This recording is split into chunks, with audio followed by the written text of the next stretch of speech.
In December 1978, the third plenary session of the 11th Central Committee of the Communist Party of China, CPC, was held, ushering in the historic policy of reform and opening up.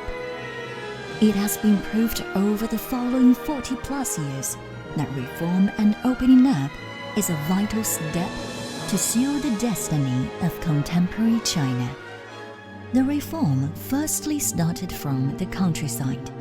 In 1978, Xiaogang Village in Fengyang County, Chuzhou City, Anhui Province, suffered a severe drought. To go through it, Junchang, the leader of the village's production team, called together 18 householders to sit around a kerosene lamp and hold secret discussions on dividing the farmland among themselves. The 18 farmers put their fingerprints in red ink on the crumpled written agreement. The content of this contract was very simple. It read, "We allot farmland to households under contract.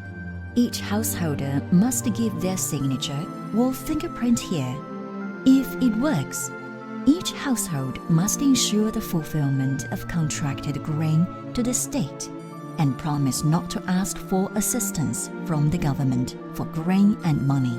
If we fail, we, the village leaders, are ready to be put in jail, and other commune members pledge to take care of all of our children until they are 18 years old." As these farmers were scared and heavy-hearted, this historic contract was written in a scrawled way. There were even some wrongly written characters. They did not expect that this contract made against the backdrop of hunger inadvertently became a manifesto of reform in rural areas. Before long, China's rural reform kicked off nationwide. The household contract responsibility system was widely introduced throughout the country. The practice has proved that the implementation of the contract responsibility system has enabled the broad masses of Chinese farmers to obtain the right to manage land, which greatly aroused their initiative and developed rural productivity. The per capita GDP of the United States was 41 times that of China in 1965 and reached 76 times that of China, $127 in 1978. The gap was still widening.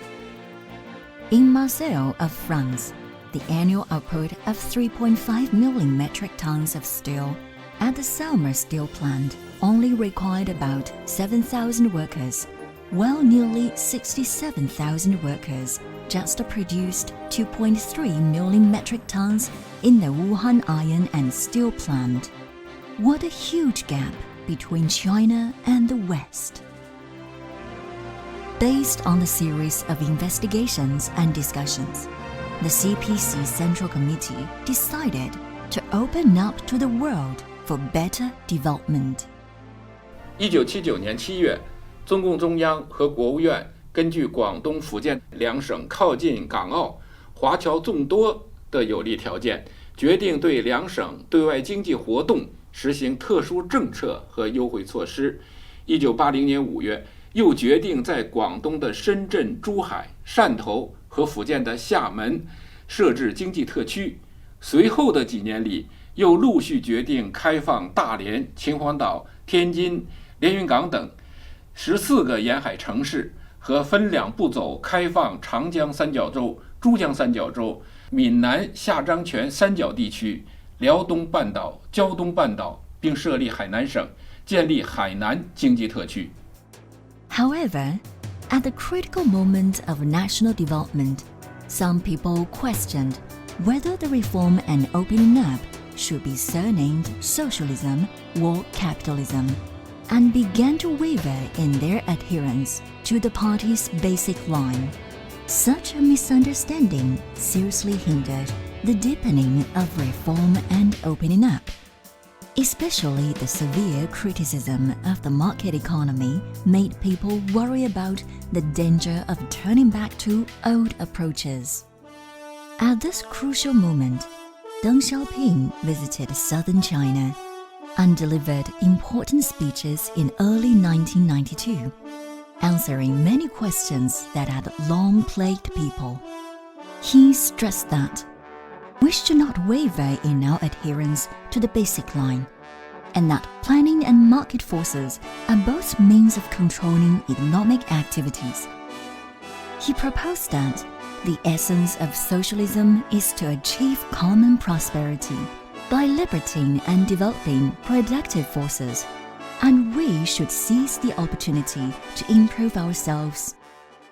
1992年10月，中国共产党第14次全国代表大会召开，大会确立建设有中国特色社会主义的理论在全党的指导地位，明确中国经济体制改革的目标是建立社会主义市场经济体制，并要求全党抓住机遇，加快发展，集中精力把经济建设搞上去。 Marked by Deng Xiaoping's talks during his southern tour and the 14th National Congress of the CPC, China's reform and opening up, as well as socialist modernization, has since entered a new phase of development. The direction determines the path, and the path determines the future. Since the reform and opening up, the Chinese people have made fundamental achievements under the leadership of the CPC. That is, creating and developing socialism with Chinese characteristics.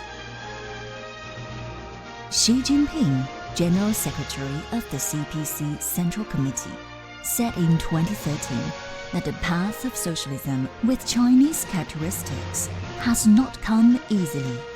It has been forged through more than 30 years of reform and opening up, through more than 60 years of continuous exploration since the founding of the People's Republic of China, through the profound summary of more than 170 years of development of the Chinese nation in modern times, and through the inheritance of the over 5,000-year-old Chinese civilization. It has a profound historical origin and an extensive practical foundation.